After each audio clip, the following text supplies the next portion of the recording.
Piovono massi sulla strada, chiusa la Gordina, nessun ferito né danni ma pesanti disagi, auto dirottate in Val del Mis, pioggia di sassi in strada nella notte alla Stanga, a Gordino parzialmente isolato, questo 2 notti fa, 2 metri cubi di massi sulla regionale Agordina, solo per caso non ci sono stati feriti perché in quel momento non passava nessuno, ma il caos in mattinata causato dalla chiusura della strada è stato pesante per i pendolari costretti a percorrere la Valle del Mis per raggiungere la Val Belluna. Pronto l'intervento degli operatori di Veneto Strade per mettere in sicurezza l'area, la via di comunicazione è stata chiusa fino alle 18:30 di ieri. Oggi è nuovo stop per consentire ulteriori lavori di consolidamento della parete a picco sull'arteria dalle 8:30 alle 13 e dalle 14:30 alle 18. Al 90% dei casi però, afferma Silvano Vernizzi, direttore regionale di Veneto Strade, la viabilità riprenderà nella norma già domani, cioè mercoledì 22 settembre. Intanto il parlamentare Dario Bond propone di attingere ai fondi del piano di ripresa per realizzare un intervento risolutivo sulla strada, e la fotografia si riferisce a un addetto di Veneto Strade ieri nel punto in cui c'è stato il crollo sulla 203, sulla regionale 203 a Gordina. Eccoci, abbiamo cominciato con il lancio della prima pagina, l'articolo di apertura della pagina di Belluno, del fascicolo di Belluno, del Gazzettino. Abbiamo cominciato così la rassegna stampa di Radio Piave in Blu di oggi, martedì 21 settembre. Luigi Guglielmi ai microfoni della nostra radio per questa rassegna condotta come sempre dai giornalisti dell'Amico del Popolo. Vi saluto, vi auguro fin da subito una buona giornata. Allora, questo dicevo il titolo di apertura sul Gazzettino di Belluno, cioè un aggiornamento sulla situazione che si è verificata non la notte scorsa, quella appena terminata, ma quella precedente, la mattina.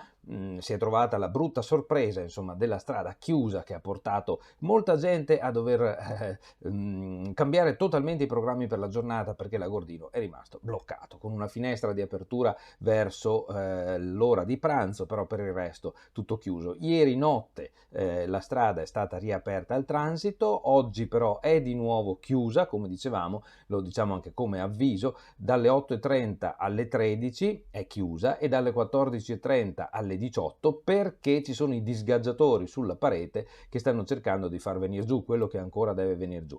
Il titolone però a metà pagina, ma ha i caratteri più grossi, dice questo: nel bellunese i rifiuti della Campania. Su questo titolano le locandine dei giornali che vedete oggi fuori dalle edicole. È una cosa grossa, è una cosa impressionante. Dopo le notizie sulle infiltrazioni camorristiche nel mercato di Bibione l'altro giorno, questa volta invece la mano della camorra arriva proprio in provincia di Belluno. L'indagine Plastic Connection, 12 arrestati, 3 aziende sequestrate, è partita dalla SAP di Fonzaso dei fratelli Dalla Santa. Vi leggo il lancio, poi vedrete che è il titolone enorme anche sul Corriere delle Alpi, anzi ve lo mostro subito perché così siamo in tema. Guardate che parole scelgono: filiale della Terra dei Fuochi. La camorra dirotta nel bellunese, carichi di rifiuti speciali che non può più mollare in Campania, scattano 12 arresti. Questo è il titolo di apertura principale del Corriere delle Alpi di oggi. Dalla Terra dei Fuochi al Veneto e all'Italia orientale, la camorra aveva trovato lo sbocco a nord, qui si ironizza, no? Sullo sbocco a nord di cui parliamo tanto noi. Ecco, la camorra aveva trovato il suo sbocco a nord per i rifiuti speciali con cui traffica, una rotta alternativa per eludere la rete di controlli e le inchieste che iniziava a soffocarla in Campania, e ci guadagnavano pure i terminali dell'organizzazione messa in piedi, almeno 2 milioni di euro occultati e trasferiti all'estero, tra false fatturazioni, IVA recuperata a sbafo, guadagno sul mercato dei rifiuti e le sovvenzioni intascate. C'è l'ombra della criminalità organizzata, dicevo, un fatto gravissimo e molto pesante, Dietro l'inchiesta scattata ieri notte alle 2 da Belluno verso l'intero Veneto e altre regioni, 12 i provvedimenti cautelari. E poi l'altro titolo collegato, il caso Sigilli a Fonzaso, deve fermarsi anche la bonifica della SAP che stava venendo realizzata con i fondi regionali da non molto tempo stanziati, no? Proprio per questo scopo. Sigilli all'azienda già fallita che si occupava dello smaltimento di rifiuti, le operazioni di rimozione sono state interrotte. Capite la gravità estrema di questa situazione che lascia impressionati, proprio perché, come dicevamo, si tratta di grande traffico e c'entra direttamente la camorra. L'indagine, ripeto, è partita, quello che abbiamo letto, è partita da Belluno, l'operazione è scattata da Belluno. Il lancio sul Gazzettino dice questo, poi Piolle e Zambenedetti firmano e uno dei due articoli finisce a pagina 10 del Nazionale, il titolo è anche in prima sul Gazzettino Nazionale, poi ve lo mostro. 12 persone arrestate, 1 ai domiciliari, altri 10 indagati. Le ipotesi di reato vanno dall'associazione a delinquere al traffico illecito di rifiuti, passando per le fatture false. L'indagine dei carabinieri del comando provinciale di Belluno è partita da Fonzaso, dove Alessio Dalla Santa, titolare della SAP, aveva stoccato un'enorme quantità di rifiuti. Le forze dell'ordine hanno ricostruito la filiera scoprendo che non si trattava di un caso isolato, ma di un tassello ben più ampio che ha portato alla Campania. Dalla terra dei fuochi i rifiuti venivano quindi portati ai piedi delle Dolomiti, nel frattempo un giro di fatture false abbinato ai contanti che venivano pagati per il servizio e alle sovvenzioni per lo smaltimento dei rifiuti garantivano profitti per tutti, almeno 2 milioni di euro il giro d'affari, 1,5 milioni già sequestrato. Allora, io su questo non vi leggo oltre, capite che la cosa è di un'importanza fondamentale, purtroppo, e il Gazzettino e il Corriere, entrambi i nostri quotidiani bellunesi, coprono benissimo questa notizia, quindi se volete acquistare l'uno o l'altro troverete i dettagli su tutti e due i giornali. Ecco, io intanto vi faccio sempre la solita raccomandazione, noi vi offriamo questa rassegna stampa per mostrarvi quali sono i temi principali di cui si occupano i quotidiani oggi, noi dell'Amico del Popolo. Poi l'appello è sempre il solito che vi faccio, i giornali per piacere comprateli, comprate il Gazzettino che stiamo guardando adesso, comprate il Corriere delle Alpi, comprate il nostro L'Amico del Popolo, perché solo se ci acquistate è l'unico modo per noi per stare in piedi, per continuare a offrirvi le notizie, per continuare a fare il nostro lavoro. Per cui veramente è un appello. Se vi piace questa rassegna vuol dire che ci trovate anche qualcosa di interessante e allora per piacere sostenete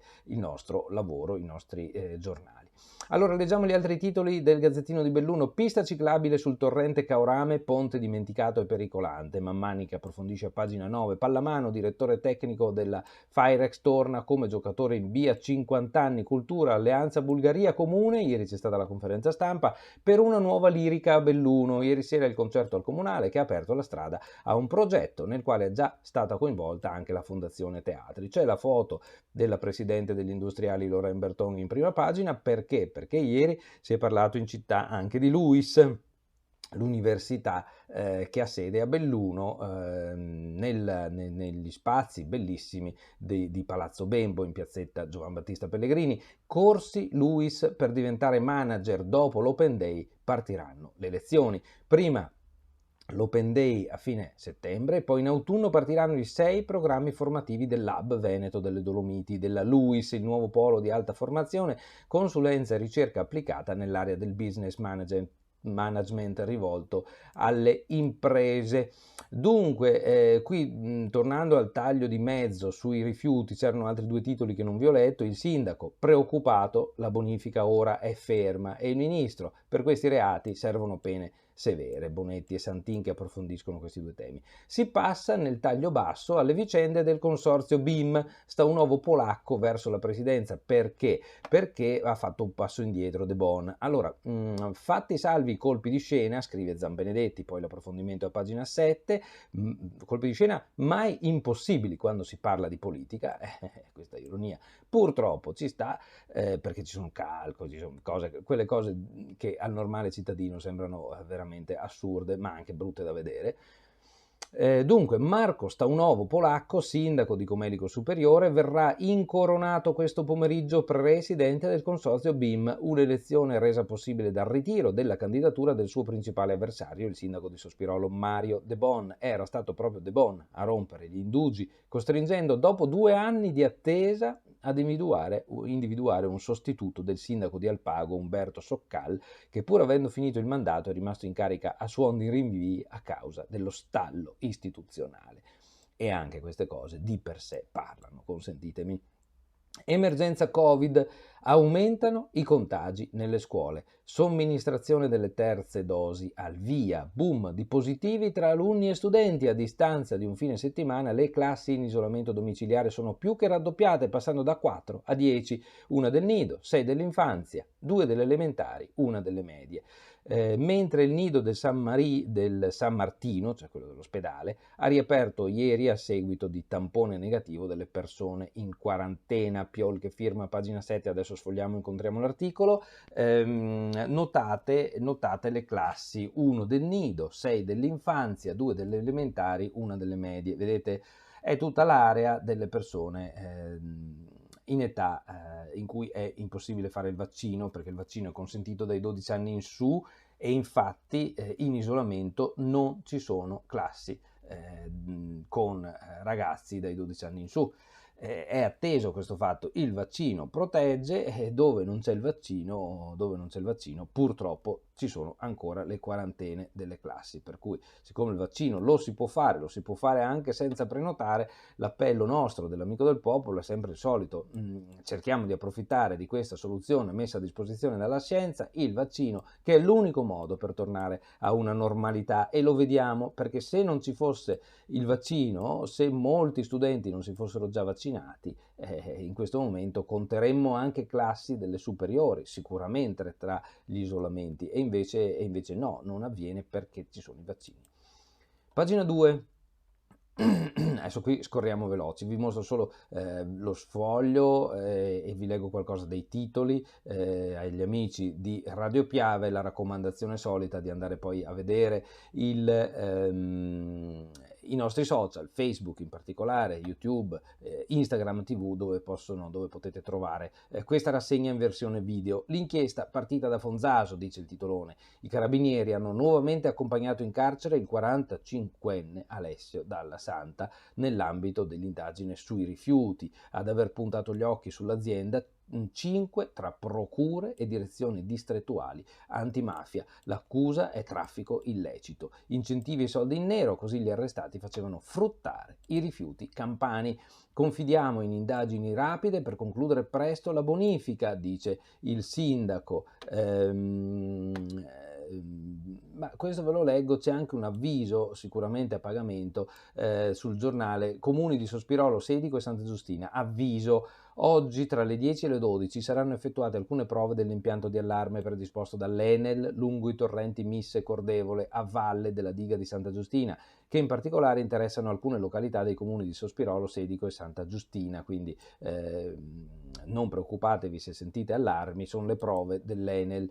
Dunque, andando avanti, vi dicevo, sull'operazione ancora la politica dice: servono pene severe. L'assessore Bottacin: in materia di rifiuti siamo un modello, le minacce non freneranno le iniziative. Il ministro D'Incà: assistiamo sempre più spesso a condotte illegali che interessano il nostro territorio, bisogna fermarli. Padrin: mi auguro che queste sacche di illegalità siano completamente estirpate. E così, insomma, capite che giustamente si esprime la preoccupazione, insomma, che questo qui sia magari solo anche un segnale di qualcosa che è più radicato e più profondo. Allora, picco di contagi nelle scuole, lo trovate a pagina 7 l'articolo. Boom di classi in isolamento, si diceva, in un fine settimana sono più che raddoppiate le sezioni a carico dell'ULSS, soprattutto asili, 2 elementari, una media. Le ragioni, come abbiamo detto, sono del tutto chiare: chiedete ai vaccinati e ai non vaccinati, insomma, anche perché alle elementari e all'asilo, come abbiamo detto, non si possono vaccinare i bambini, e allora il contagio gira, è logico. da tutto il nord-est per diventare manager, pronti i programmi Hub Veneto delle Dolomiti, della LUIS, il polo di alta formazione, consulenza e ricerca applicata. Dopo le giornate dedicate all'orientamento a fine settembre, l'avvio delle lezioni calibrate sulle esigenze del nostro territorio.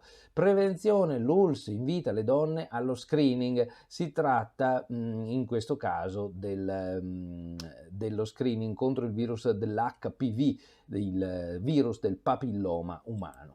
Ponte piegato da vaia, ciclabile a pezzi, si allungano i tempi per la sistemazione della passerella ciclopedonale sul Caorame, andiamo avanti, fagiolo, vendite, a livelli pre-Covid le richieste sono triplicate, l'articolo si riferisce alla MON e parla di questa domanda grandissima del fagiolo, che è una delle produzioni top di qualità del nostro territorio. In 100 alla festa per 24 capita nessun allarme. In Valmorel, dopo la notte di caos con l'arrivo dei carabinieri, la sindaca spiega: per Milena De Zanetta è tutto sotto controllo, comunque le indagini sono in corso.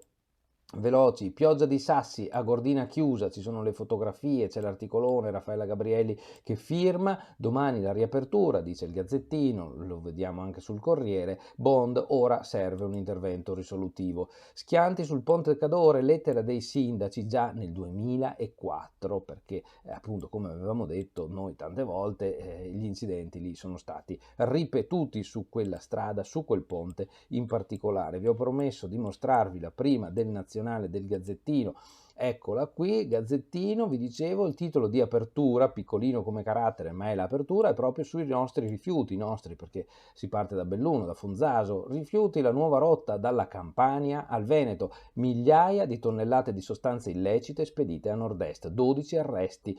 Sul vaccino vediamo l'uscita dal tunnel. Di chi sono queste parole? Sono di Zaia, che come sempre è stato un fermo sostenitore della vaccinazione. Zaia con figliuolo, con l'avvio della terza dose e gli immunizzati verso quota 85 siamo vicini all'obiettivo. Quindi insomma il presidente della nostra regione non flette su questa linea che non è la linea propriamente di tutta la Lega, soprattutto del leader Salvini, insomma di sostegno totale ai vaccini, alle vaccinazioni. Ora torniamo per un momento al Corriere delle Alpi, vi faccio vedere gli altri titoli, poi il tempo a disposizione nostra finisce. Dunque, vi dicevo, la foto centrale è riferita ai massi in strada e alla chiusura della Gordina. Anche oggi il traffico va in tilt per le ragioni che abbiamo detto, ma domani si dovrebbe tornare alla normalità. Il BIM, la rinuncia di De Bonsta, un nuovo polacco in pole per oggi. Livinallongo, la Lia Damont numera 15 nuovi sentieri per la tabacco, sarebbe il CAI di Livinallongo, tabacco è la mappa famosissima. Figliuolo inaugura la terza dose in Veneto, subito 1400 vaccinati con terza dose, appunto. Coronavirus, smart working con il Green Pass, i comuni serrano le fila. L'impresa di Marino, scalare a 80 anni, l'ultima via Soledad storica, storia dell'imprenditore alpinista, si parla di Marino Lena. Ecco, io con questo mi fermo qui, vi ringrazio per la vostra attenzione, vi auguro una buona giornata, un buon martedì 21 settembre da Luigi Guglielmi. Ciao a tutti.